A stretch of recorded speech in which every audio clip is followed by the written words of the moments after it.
दोस्तों फिर से एक न्यू वीडियो आपके सामने लेकर आया हूँ। हमारे पास होंडा CB यूनिकॉर्न आया है दोस्तों। डीस कच साउंड बंद करे कैसे, आज दोस्तों बताऊंगा आपको। हमारी वीडियो में लास्ट टाइम तक बने रहिए। डीस का कच साउंड कैसे बंद होता है। चलिए शुरू करता हूँ। ये 1 मिनट का ही काम है, ज़्यादा लंबी वीडियो नहीं बनाएंगे, शॉर्ट वीडियो बनाएंगे ताकि आपको देखने को इंटरेस्ट हुए। देखिए दोस्तों, ये साउंड दिखा रहा हूँ आपको, सुन सकते हैं ना।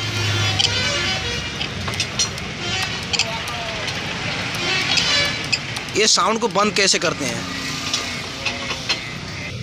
देखिए दोस्तों, मैं अभी डिश का लीवर अभी खोल रहा हूँ। देखिए दोस्तों, मैंने अभी निकाल दिया है। हमारा काम यहीं पर है।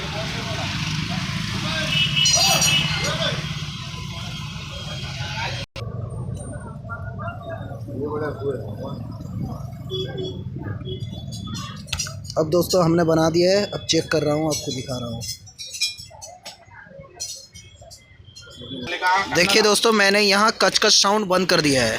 ठीक है दोस्तों, जो भी हम वीडियो बनाते हैं हम प्रूफ के साथ बनाते हैं, कोई इसमें फेक वीडियो नहीं है। दोस्तों हमारी वीडियो में हमेशा लास्ट एंड तक हर वीडियो में बने रहिए।